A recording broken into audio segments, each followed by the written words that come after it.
Welcome to the world of Photoshop.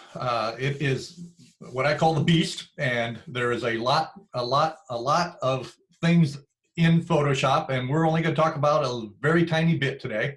And we're going to talk about eliminating objects and how to get rid of some things that might be annoying you. And you know, I wish we could get COVID-19 in Photoshop and we can just eliminate it and it'll stop annoying us, but that's not reality. So I'm going to go ahead and share my screen, and then you'll be seeing my Photoshop. So one of the things that happens to photographers way too often is we end up with something in the picture that we just don't want in there. And no matter how we work when we're out shooting, we can't get it out, or we might have missed it when we were not paying close enough attention. So Photoshop, thankfully, lets us get rid of some of those things. Not all. Still better to get rid of it in the camera if you can, but there's some magic you can do with Photoshop.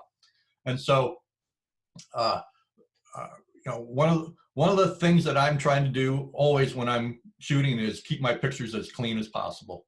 And so when I have a shot like this that has just these little tree branches in the top, well, they're not adding to my photo. Let's get rid of them. And so that is about as easy a thing to get rid of as there is.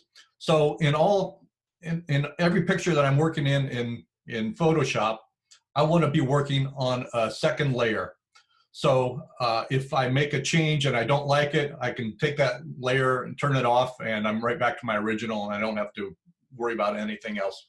So I always start with, over in the layers menu on the right side, I'll just right click on and duplicate layer and hit OK. I could rename it if I want, but in a small picture like this, I don't bother. Just hit that, and that's fine. So now I'm going to be working on my background layer copy. And so for something as simple as getting rid of these trees, I'm just going to go over to the spot healing brush, which is here on the left, and click on it. And it will hopefully bring my cursor over. So I enlarge my cursor so it makes it easier to see, but it also makes it harder to work on some things sometimes. So right away, let me close this out here. Okay, it's not playing happy with me right off the bat. It looks good from here. Looks like it's right where it needs to be. Well, are you seeing, what's the cursor looking like? It's look the black arrow. Just the arrow, yeah, that's not what it should be. Okay. I think you just need to press the brackets, right? Okay, so maybe we got a little small. So I'm in the, what the hell is it doing to me? Oh man, let me open another photo. Right off the bat, I'm having trouble. Oh, that's good.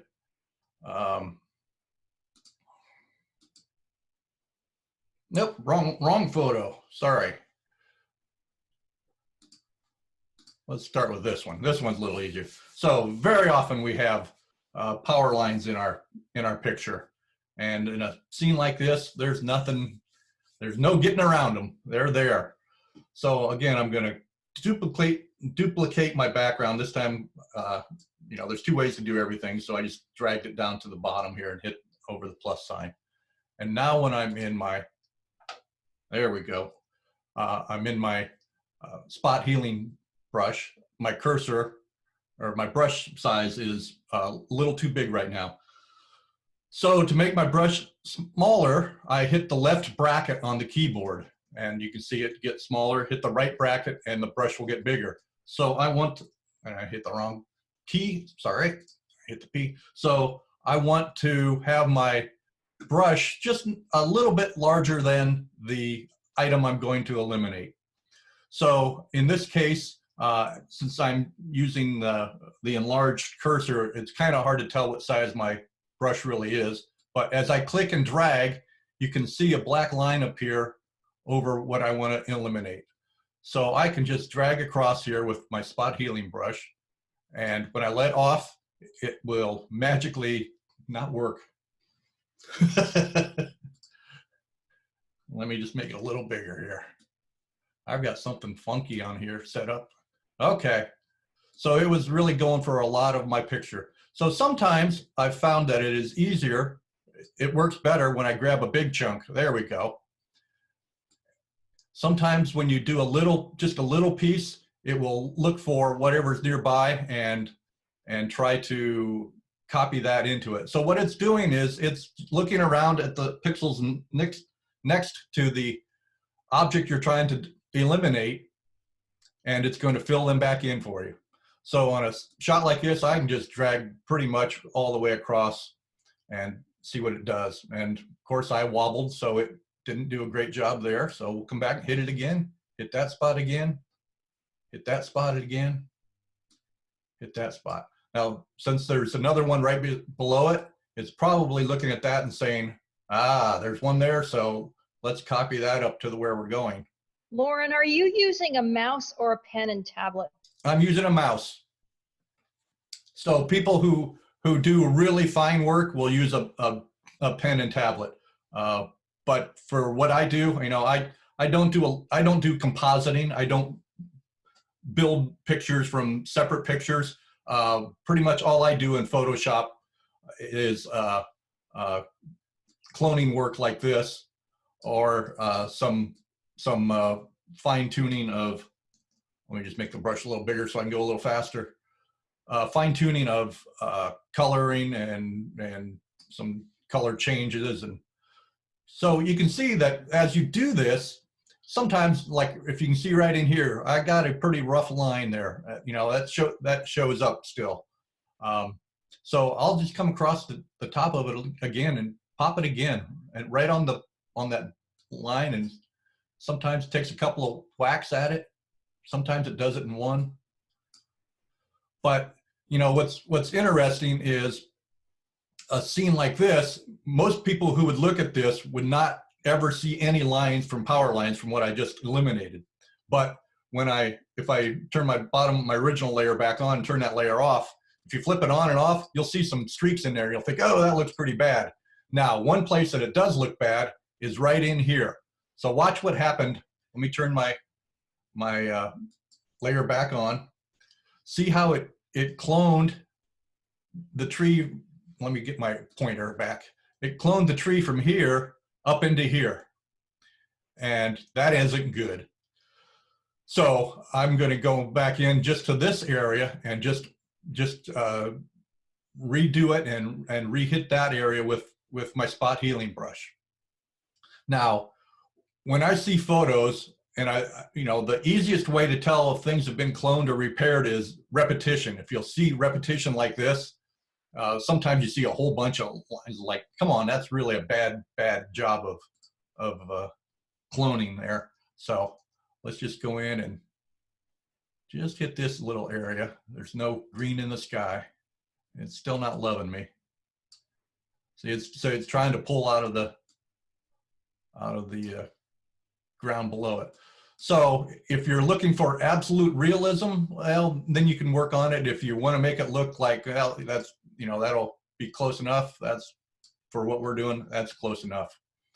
So on a shot like this, even these little power lines down here, if you can see them, are too much for me. So I'm just still using that spot healing brush. And again, I want to try to get all of them in one whack so it doesn't try to clone in those lines from the other ones. So I've got some down here on the bottom too, which I could do. But again, there's my before, there's my after. And I do have some more repetition happening up in here that I would go into and work on. As I turn on my before and after, I can see some funky things happening. So, and I don't like what happened over here too. So I'd probably start over and work on this area, because I lost the top of the little building there, and I lost the top of a tree from using my brush as being too large. Lauren, this is Rick. Do you ever use the control key, or it would be the command key on a Mac, to start at one end and go to the other end, and it actually does the tracing for you? Does the straight line? You mean? Yes. Yes. Yeah. let me duplicate my layer again so we can see that. So as Rick said, if you hold down the command key and oops, I didn't draw too straight. I did a horrible job there. You don't have to draw it at all. It's a straight line. You hold it and then put shift and click at the other end and it does it for you, whole line. If it's a straight line, you mean? Yes. Yes, the wires are straight. Yes. There you go. So boom. Right. So what we did was click, hold down the shift, click on another spot, and it draws a straight line for you, and we'll blast the whole thing that quick. I But do think, I think, up here, but I'm not sure, Lauren, that you can eliminate it taking from like the castle by highlighting that area or highlighting the rest, and it'll only take from the area that you have selected. We'll get to that later, Linda. You're getting way ahead of me. We're starting simple. We're starting. Yes. This is Kristen. Can you just explain the layer situation that you have going on? I know that you've been through it in the other Photoshop one that I just took, but you keep saying that you're opening up another layer. So I just want to see you do it.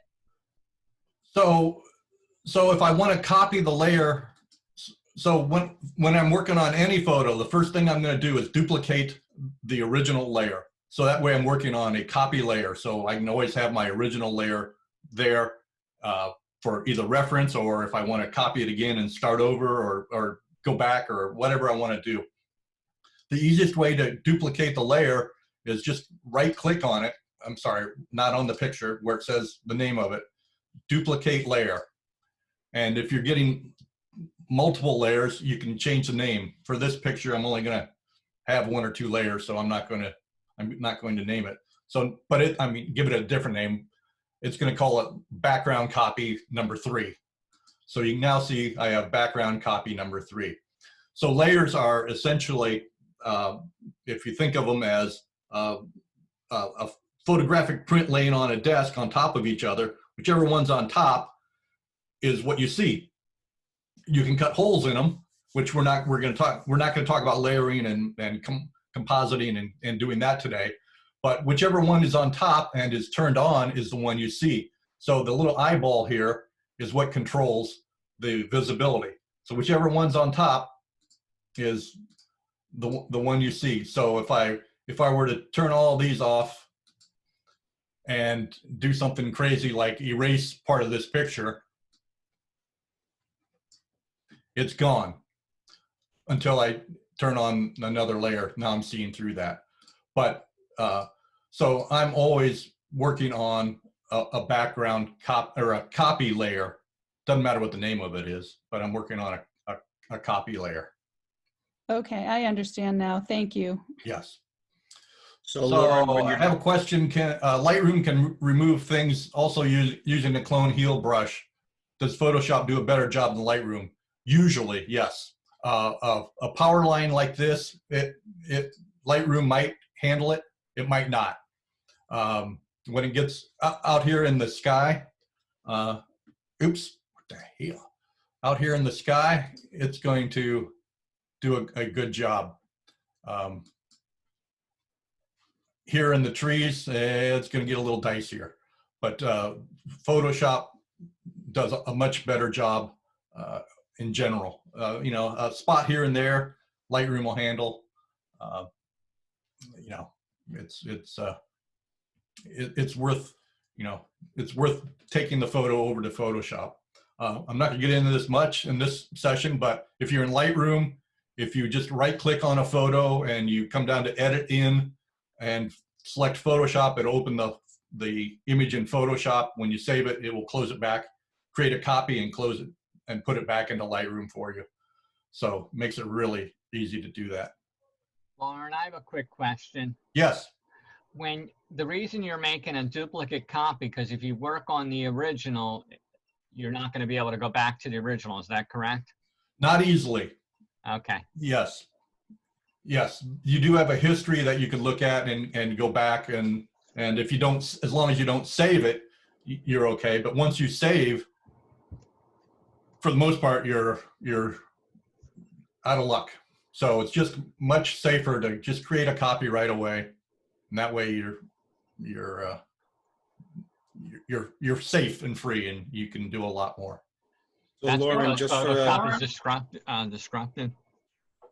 Yes, this is a destructive program. So if you make a change and you save it, it is going to change your original file unless you do a save as and copy it.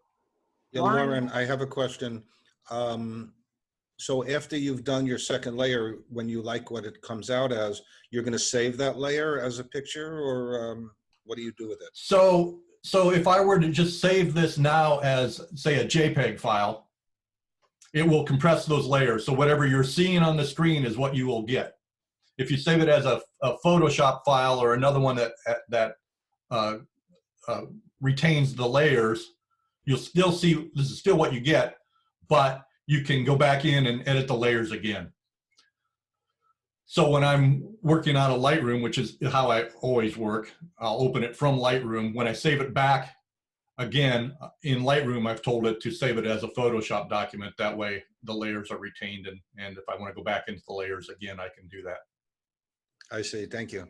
Right. So if I were to say this as a JPEG to send to somebody right now, what I'm seeing on the screen is what is going to be sent. Lauren, real quick question, Bill Goetz here. I mean, you may have said this at the beginning, but what version of Photoshop are you using here that we're seeing? The latest.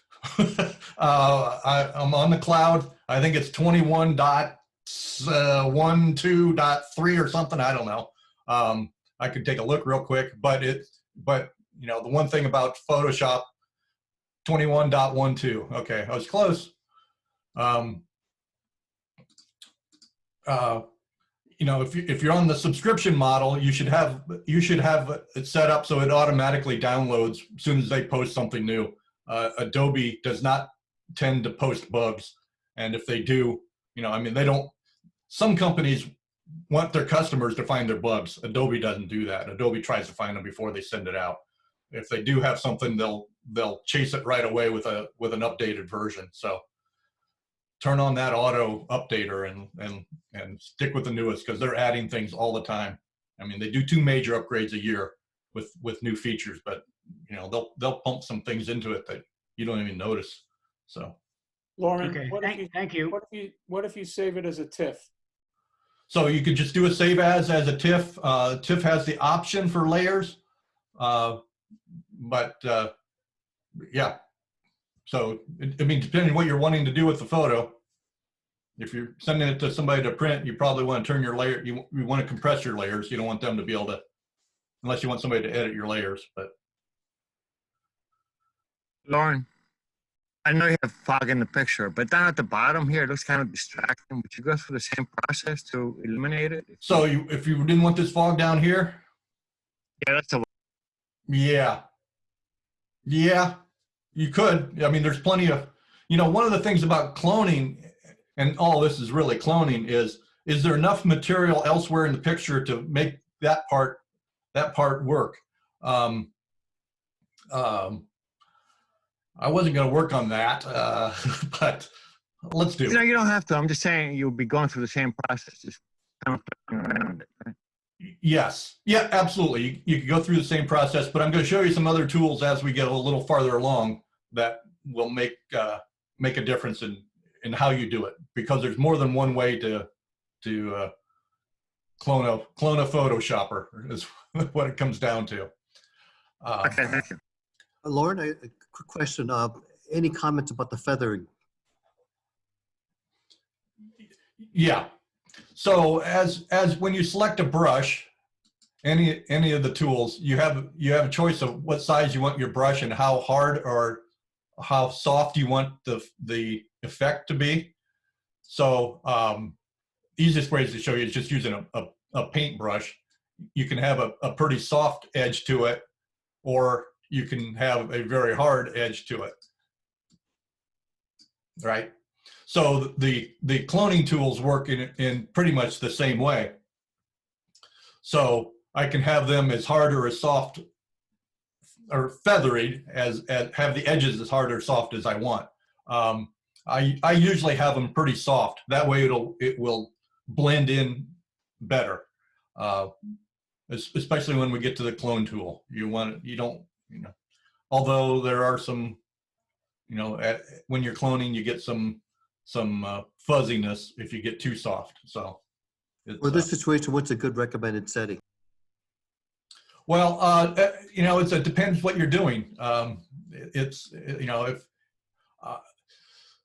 Start in the middle, starting about 50% on the hardness, and see if that's getting the job done for you.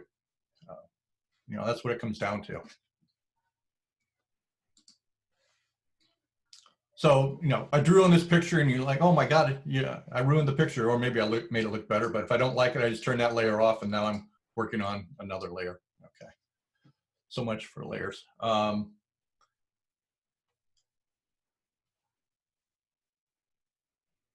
So a question about saving, we might as well talk about this now. So if I open a JPEG, which these are, I save these as JPEGs from Lightroom, so they'd be smaller files, so they'd work faster. If I save this picture, let's turn this layer back on. If I save this picture right now, it would replace my JPEG that I already had.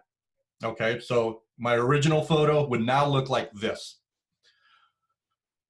That wouldn't be good. And I would have just a hell of a time getting rid of this mess in the photo, right? It would just be a nightmare to get that back out. If you're working out of Lightroom and open in Photoshop and do anything, it then creates a copy of your original. If you just open the photo directly in Photoshop and save it and don't do a save as, and you're saving the same file type, it is going to change your original file. Does that make sense? Okay. So Lauren, actually the file name changes as well. So what happens is when you bring it into Photoshop as a copy, which is what you really want to do, and then you save it back, it will actually have the same file name, and then it will add edit on the end of the file, so you know that it's not the original, but it's coming back in from Photoshop. Right, when you open from Lightroom. But if you only open it from Photoshop, it doesn't do that. That's right. Right, right. Okay. So I've seen this mess enough, so I'm not going to save it. I'm just going to close it. Another problem you run into is photographers getting in the way.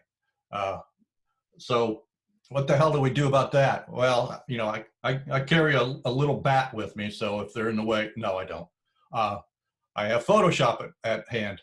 So this scene, I love the scene. I was kind of yelling at I didn't want to scream at the photographer because I didn't want her turning around.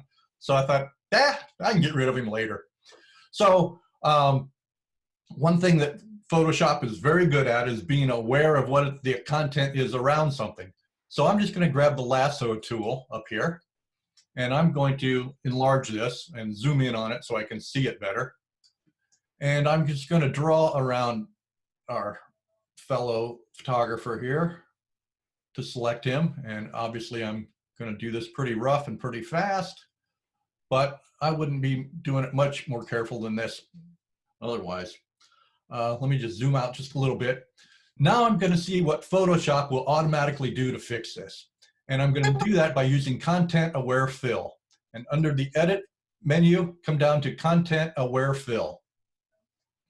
And what that's going to do is it's going to look at what else is around the photo and what might we use to fill in that spot. So here on the left side, it is showing me, I'm going to zoom out a little bit so we can see the mask. Everything that is green is what it's sampling to say, oh, I bet this would look good going into the area that we highlighted. Then here on the right, and I will zoom in on it so we can see it better, is our result.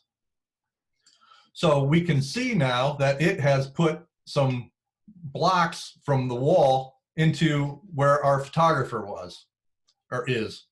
We don't want those. So over here in the masking area, we can eliminate just by clicking. Well, I have the brush tool selected up here in the upper left. I have the brush tool, and it is set for eliminate. So you can see now, just by eliminating that part of the sampling area, I no longer see blocks in my picture here. I am seeing something else. I'm seeing blocks from the right side. So let me just make my brush a little smaller. And I'm just going to unsample, and you don't have to be careful with this at all. That, and now we'll see on the right, boom, it no longer is showing that, it's no longer sampling that into our area that we want to fill in. Can you repeat again which tool are you using to eliminate those areas? I'm just right up here in the brush tool, and the brush becomes a minus sign. If I want to make it a plus sign, I hold down the Option on the Mac or the Alt on Windows, and I can paint that area back in, because now I have the plus sign. And when I do that, you'll see probably it resampled, and so it brought some of those blocks back into our scene. But it's always set up to be a minus. That's the default. And so as I just unsample that area, it over here on the right. This is the regular brush tool? Just up here on the left. So as when you're in content aware fill, this is what the screen looks like. The screen changes for you. I didn't get that. It's the content aware fill screen. Content aware fill. Right. This is not the regular screen. You didn't make another layer for this. Uh-oh. Uh-oh. Oops. Uh-oh, you should have. Okay. Yeah, that's what happens when I rush too much when I'm doing a, yes. First thing I should have done is create another layer. So I can cancel and go back and do that, but we'll work off this one layer for hoots and hollers. No, we won't. We'll make another layer right away. So I'm just gonna right click on it, duplicate layer. Okay, so I still have that area sampled. So I'll just under edit, content aware fill. Might be the grooviest thing they've ever created for Photoshop. So again, I can see here on the right that, let me zoom in a little more for you. I can see here on the right that I've got stuff in that doorway that I don't want, and it looks like this. So let's just eliminate this and let it work on something else and see if there's something else in there I don't like. There is. So there's some bright wall. So let's get rid of the bright wall. So that green turns up automatically. Photoshop has just selected and it's showing you where it's drawing it from. Exactly. Okay. Exactly. So I'm picking up, oh, that arch is coming from up there. That's where it's coming from. So let's tell it we don't want that arch up there. That's where that's coming from there. And we're picking up something somewhere. So what you can do with this, which is just extremely powerful, is help Photoshop decide what content it should be aware of, is what it really comes down to. Let's just see. The wall up. Yeah, there's something from. Okay, that's close enough for right now. That's close enough. So when we are done, we can tell it to either create a new layer, we can duplicate the layer, or have it apply to the current layer. A tip, Lauren, on a sunny day, you're going to trace around, be aware of shadows. So it's interesting that the shadow still exists. It looks like an oil slit. Oh, we'll get to that. We'll get to that in a minute. Just a note. And we'll get to that in a minute. Yep. Yeah, one of the things you always want to be aware of, and I'm going to unselect my area, is, that's another way to tell, wait, where the hell did that shadow come from? So we can, we'd go in and fix that. I'm zooming in on it. And actually I got a really bad thing happening there. So I'm just going to hit my spot healing brush again. Let's get rid of that shadow right off the bat. That way we don't have to think about it. I got a glom there. So now I've got a couple things in here that still don't look right. My ledge is off, and I have junk up in here. So I could probably work the spot healing brush more, but for this, I'm going to go to just the healing brush, and it does something a little different. It lets you select the area you're transferring from and where you're placing it. So by holding down the Option on the Mac or the Alt on the Windows, I get a target, and the target is where it's going to copy from, and then wherever I click and brush is where it's going to go to. So one little trick that I like is to try to line up something like this, that you want this to be kind of straight. Before I hit the 2, I put my cursor right on the edge of what I want to be straight later. So then I hold down my Option or Alt and click, and now that from area is going to be transferred to wherever I tell it to go. So I'm going to just line that up straight again, and let's see if we can kind of heal that right in there, make that look pretty good. Yep, that looks pretty darn good. So now for this area up in here, we can do the same thing. I'm going to hold down my Option or Alt again, click, and just drag up in here and start painting away. And let's see how that blends in. Lauren, when you're clicking and dragging, are you continuing to hold down the Option key? No, it just, so you can see the target on the left, it moves as your cursor moves. So it doesn't always grab from the exact same spot. It's moving around as your cursor is moving around. So if I want to make this highlight come across here, pretty easy. Let's just line it up, hit that. And now we're just making that area come over here, and we can go up and get rid of that area there. Now we've got a little bit of a problem here, so I'm going to make my cursor a little smaller. Click and come down and drag. Make a straight line right down the wall there. Oops.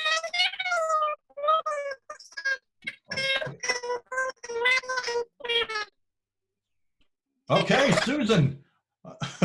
I don't, if you're trying to say something, you got Mickey Moused on that pretty bad. Try us again, Susan. Oh, we're getting really bad audio from you. It's rather enjoyable, but it's we're not hearing you at all. You might try typing in a note in the chat, Susan Albert. I'm glad I know who you are, because otherwise I think somebody had broken in on us. So again, how detailed do I want to get fixing all this? I can just come up. Whoops. Come up and just straighten this up a little bit. Straighten up that line a little bit.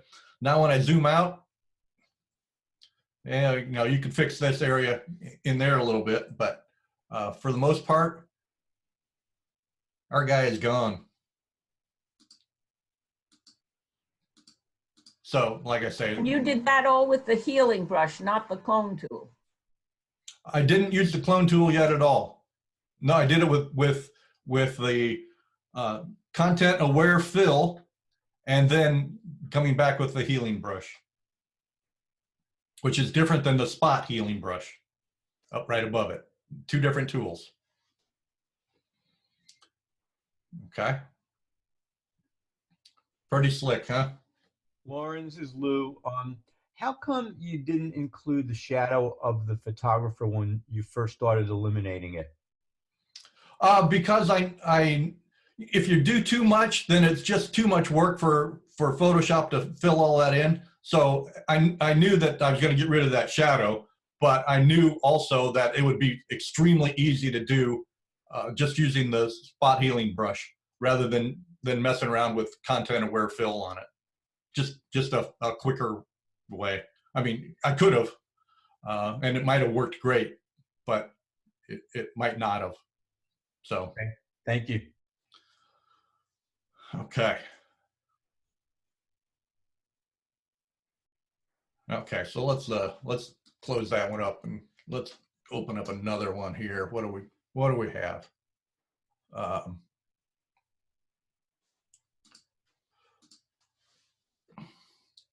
Okay. I saw this when I shot it and I thought, that looks great. Boy, I wish that crap wasn't there.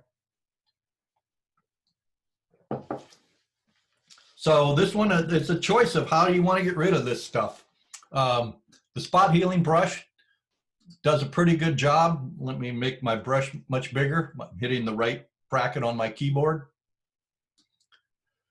So I'm just going to highlight this area. So you'll notice that at the top, and I've got this a little softer than I usually do. I've got my layer. I didn't do my layer again, did I? Okay, thank you. Thank you for keeping me honest. Okay, so I've got my, I'm going to crank my hardness up a little bit for this one and bring my size up a little bit. Okay, let's get rid of that. There we go. A little bigger. So as I just drag across, boom. So you can see at the end of where I started, you know, it's going to say, wait a minute, let's fill that back in there. So a lot of times I'll just try to do as much of it as I can in one pop, because it will actually do a better job than doing little pieces. Sometimes it'll do a bigger piece better.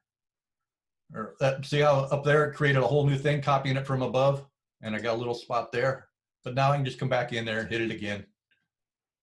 Hit it again. So if I try to do the content aware fill, let's just highlight the top. So I'm just using the lasso tool and just drawing a line around it. And if I come up to edit content aware fill, okay, so we can see now it did a pretty good job, but see how it made this post here, it duplicated it and made that really nice and straight for us. Well, I didn't want it, but I got it. So in this one, you know, I wouldn't even do anything else. I just let it work. Okay, hit okay. Amazing. Now, if I don't want these posts, I can either try doing the content aware fill or try using the spot healing brush. I think spot healing brush is going to do the job for me here. So I'll just come down. And now if I don't want to get rid of the two little points there, so I'm going to make my brush smaller and just hit that little area there, see what it does for me. Looks good. Make my brush bigger, hitting the right bracket.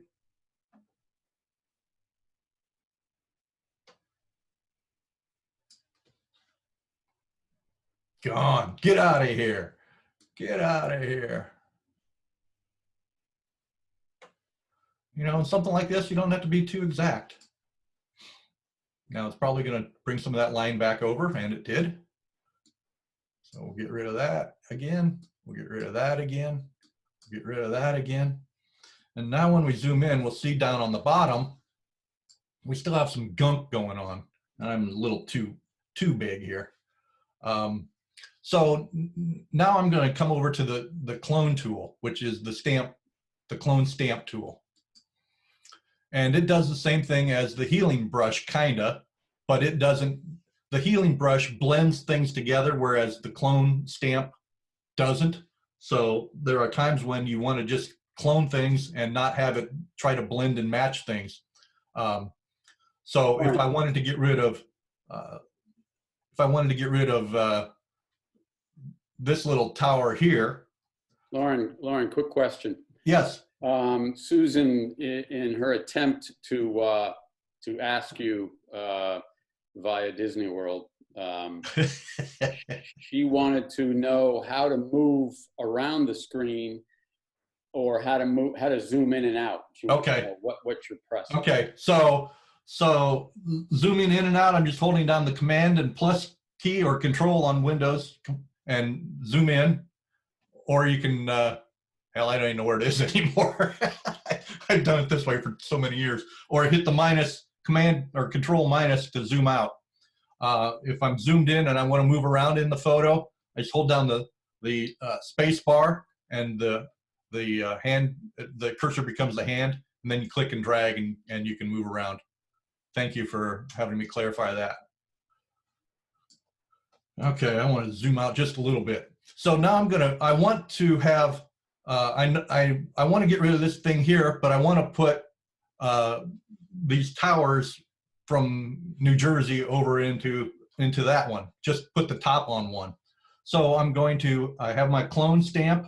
I'm going to hold down my Option or Alt key. Again, it gives me the target. So that's telling me where it's coming from. I'm going to click there. And now when I come over here on the right, I can see that's about where I want it to be. And now when I click and drag, it is cloning. You can see the target on the left. It is cloning that over here to on the right. Now again, I'm going kind of fast. So if I don't want these lines coming up here, I'll just grab some orange up here in the sky and just drag right up there. And so see how, let me zoom in again. See how it created, you can see the roundness of the cursor there. That's because I'm cloning directly. It will blend the edges a little bit, but not enough. So in this case, I really want to come back to that healing brush tool and do the exact same thing here. I'm going to hold down my Option or Alt, click, and come down here. You know, my cursor's a little too small. Come down here and just drag into that, and that should blend it together, and it didn't. Thank you. Thank you. Come on. So I can undo it by Command Z. Let's find another area that looks better. Make sure I don't have a weird sample going on. Hey, that's looking bad. Doesn't look like the Command Z to undo it. Control or Command. So that's it's looking better with the clone stamp, wasn't it? So we'll go back to the clone stamp, try it again, see if we can find a better. So maybe I need to soften the edges of that. That's what our problem is here. Let's soften the edges of that a little bit. Take our sample up there, come down. There we go. Now, since we've zoomed in so far and we know what the original picture looks like, we know that that ain't right. But how many people are going to look at that photo and say, there's something wrong there? You know, not many, not many. So again, I'm going to grab my spot healing brush, and I don't like this clump of concrete down here on the bottom or that light. Interesting blend, don't like it much because see the repetition happening? So don't want repetition. So a lot of times I'll just go back to the clone stamp brush now, click some dark and bring it back up over here, and it's going to get rid of that stuff pretty quick for me. Okay. So go from that to that pretty quick, pretty quick. And the crowd goes crazy. Yes, thank you. Thank you very much. Okay, how are we doing here? Lauren, how did you go back and forth and show the other picture and this picture at the same time? So I have separate layers. So I'm just turning the layer that I worked on is the copy. And when I turn that off, I see the original layer. Got it, okay. But before, when you had the preview in the previous picture, you had a split screen. How did you do that? That was part of the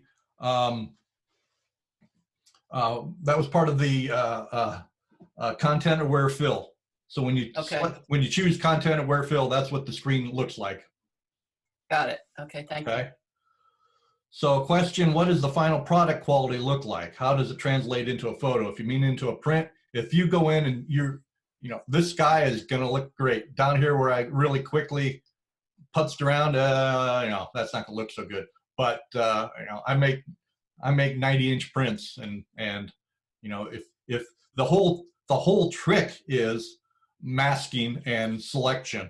We're not going to get into a whole lot of masking today, but you know, that's what it's really all about. If you can refine your masking and just tell it, this is the part of the picture I want to work on, you know, you can't tell because it's all pixels. You know, you don't know if this pixel was the same color as that one. Now this one I see I've got some color blotches up here, but the one that I took my time and worked on, you know, this background color was just this orange all the way through, and was really, really sweet.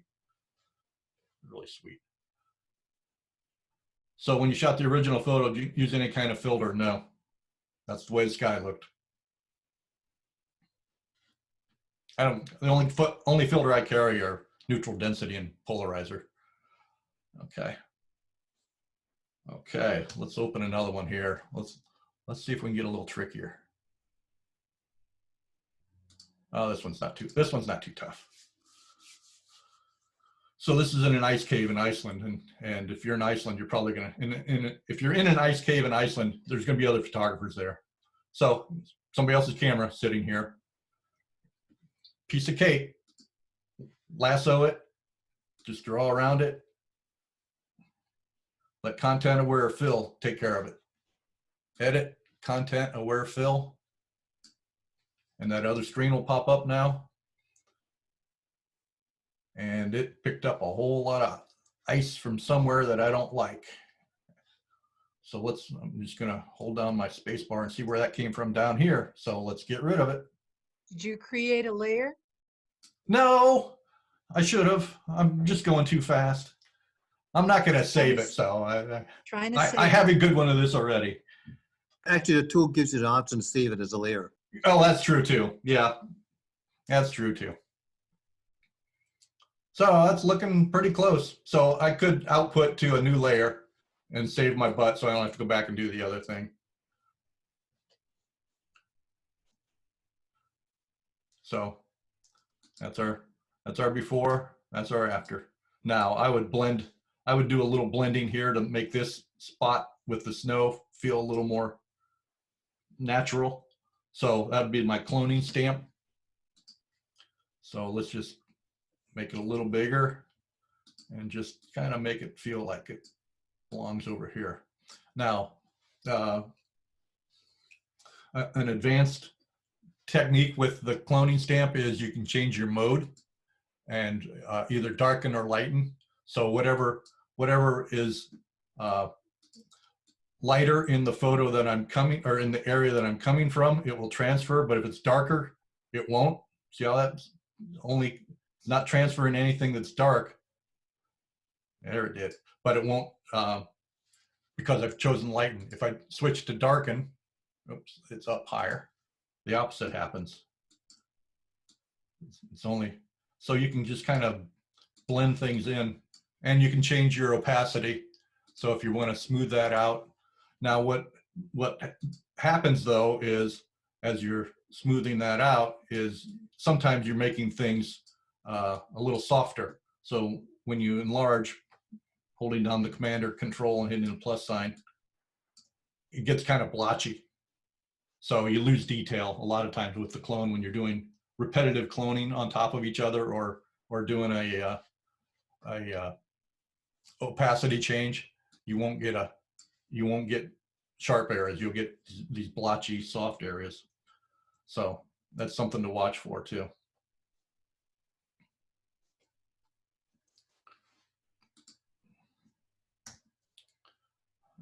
Okay.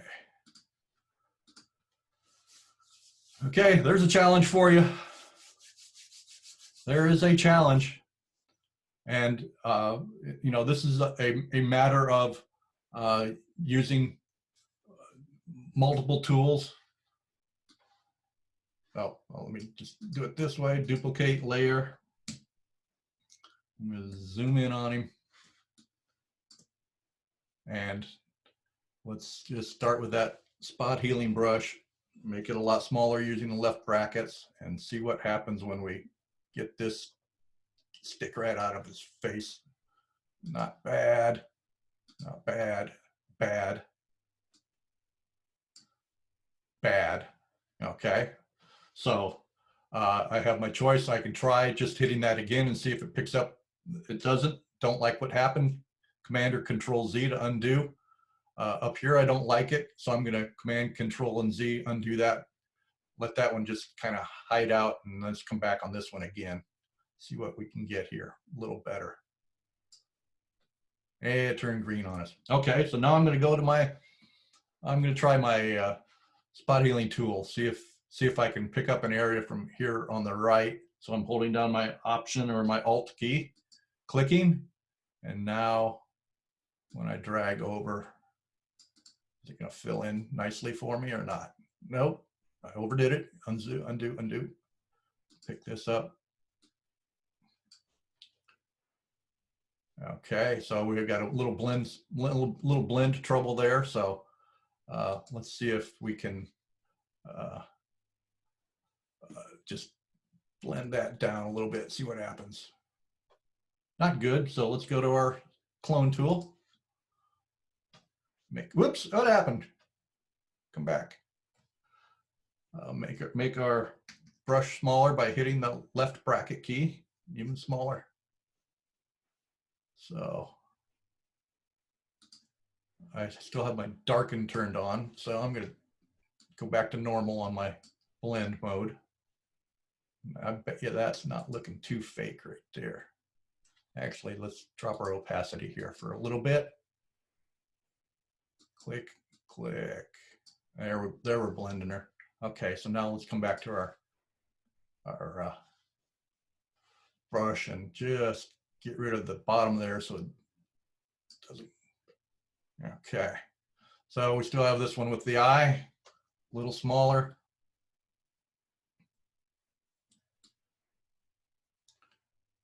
Don't want to hit that eye at all because it's going to blend it out. Not bad. We got some weird color happening up there. Okay, so let's go back to our either our clone tool or our healing brush. We're going to copy from here to there and see if we can bring that in a little better.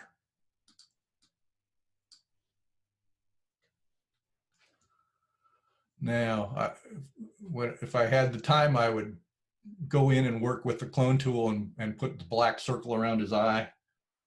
But already I'm looking that much better than before.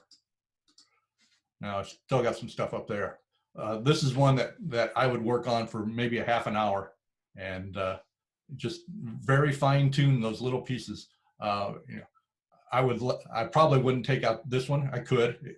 I've got enough to work with, and I have done it so I see all of the beak to get rid of all of these. But it's just a matter of using the multiple tools. And this one, I'm not going to do a content aware fill because it doesn't have enough area around it to really think about what can I fill that with. So there are many other ways of doing things. There is layer masking, which can help with stuff. There's, you know, the refining. The more refined you can get your masking on some things, the better off you are. If you're just doing power lines or getting something out of the way, or even just deleting, you know, like we did the person in the scene in Italy, you don't need to do a layer mask. But you know, layer masking is a whole nother thing that we just don't have time to get into today, but we might do that another time. Any other just general questions on this? Lauren, can I ask you a question? Sure. So let's say by mistake or later you're going in, you removed some stuff and then, you know what, I actually want that person to be in the picture. So since you do have the raw and another JPEG, would you be able to put it back, like cut and paste, or yes. What would you do? Yes, that would be really easy. If you haven't cropped it and you haven't resized it, it would be really easy. But I can't tell you in 2 minutes. I understand. But it's, yes. But you're just much better off, you know, if you're working on things in Photoshop, you need to be working on a copy, either a copy of the original photo. You know, I highly recommend working on a copy of the original photo and using layers so that you can go back, because, you know, like you say, if you decide that you like it better with the reeds in front of this bird's face, once you've taken them out and saved it, if that's the original file, you're in trouble. So you're better off always saving as save as opposed to save. Right. So right now, if since I opened this in Photoshop, if I went to save and did save as rather than save, I would be creating a copy also. Yes. But I usually do that immediately. So I'll open the photo. First thing I'll do is do a save as. That way I don't accidentally, you know, create a mess on my photo. You always start with the cloning stamp tool versus the other tools? No. No, it depends on the photo. And a lot of times I don't use the cloning stamp tool. Sometimes you just do it all with, well, with the spot healing brush is probably the number one tool. Okay. For me, I use the cloning stamp a lot too, but just selecting an area and using content aware fill is just a tremendous way. I did see a message. Do I teach a Photoshop for Beginners class? Yes, I do, and it starts Monday night. So I'm doing it as a 2-hour sessions, and like this one, they're recorded. So if you don't catch it all, you can watch it again later, and so it's on my website, laurenphotos.com/web. Let me just laurenphotos.com/workshops. I took it already. It was a great class. Thank you. Hey, Lauren. Yes. I teach a elements class to seniors, and we stress that if you're working on when you open your picture, you automatically duplicate your layer, and then when you save, make sure you use save as. We do not allow them to use the save function. Good. Yeah, that's wise. That is wise. Lauren, since we're talking about saving these as layers, people should probably be aware that these are hundreds of megabytes if you save them as PSD files. Right, your file size explodes. Yes, so you're gonna, if you have a big file to start with and you save layers, the more layers you have, the bigger your file size gets. So you're gonna fill up your hard drive pretty fast. Other questions or thoughts? Hi, Lauren. Yes, Matthew. Hi, sorry I couldn't Photoshop from Lightroom, and the normal workflow that I always do is I do straightening, cropping, spot removal, etc. right at the beginning before I start doing any tone corrections or anything else. Now, if I invoke Photoshop, I'm going to be going from a RAW file. I always work on RAW files. Then when I return from Photoshop, I'm going to have a .psd file, right? A Photoshop file. Right.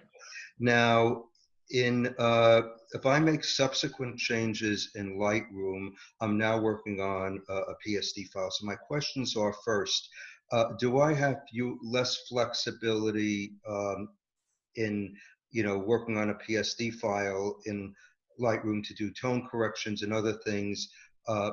And I guess as an adjunct to that question, should I hold off on going to Photoshop to do spot removal until the end rather than doing it at the beginning like I normally do?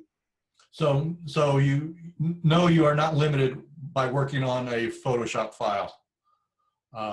So you're okay working that Photoshop. So whether I tone it before or after Photoshop depends on how much cloning work I'm going to have to do in Photoshop. If it's a lot, like a picture like this one, and I'm not sure it's going to look good, I'm not going to spend any time in Lightroom working on it. I'm going to see if I can clean it up, what has to be cleaned up first before I work on it. If it's a simple thing like power lines, then yeah, I'll go ahead and tone it in Lightroom first and then take it to Photoshop. But yeah, actually, Lauren, that wasn't exactly my question. I would prefer to do all of the changes that the spot corrections and things in Photoshop rather than Lightroom, because it's obvious that it's a lot easier and more robust. So the question is, at what point should I do it? Should I do as much as I can on the raw file in Lightroom, then go to Photoshop, and then come back with a PSD and do whatever final things I have to do in Lightroom? Or is it okay to come back with a PSD file early in the workflow process from Yeah, it doesn't matter. You're going to get the same quality out of either way. Okay, so I could keep my same workflow and do the spot removal right at the beginning like I usually do. Just do it in Photoshop because it's more robust. Right. Thanks. Yeah. Yeah, now, Lauren, just one question. When you said about file size, so if you do one copy of a background layer and then you send it out as a JPEG, so it's compressing both layers, does that take up twice as much space? No, once it compresses, once it flattens the layers, then it's not a factor anymore. It sees it as one layer. But if you keep it as a Photoshop document, then it sees it as multiple layers, and essentially it's like having multiple photos in one file. But all right, great. And just one more question, I'm sorry. Sure. I don't really shoot RAW. I shoot mostly JPEGs. Does it really matter about removing objects, whether it's a JPEG or a RAW file? Not at all. But the toning factors can be vastly different. All the ones I'm working on right now for this demo are JPEGs. So that doesn't matter. All right, Lauren, thank you very much. That was a great presentation. Thanks, Russ. Hey, Lauren, when you said click on brackets, what were you referring to?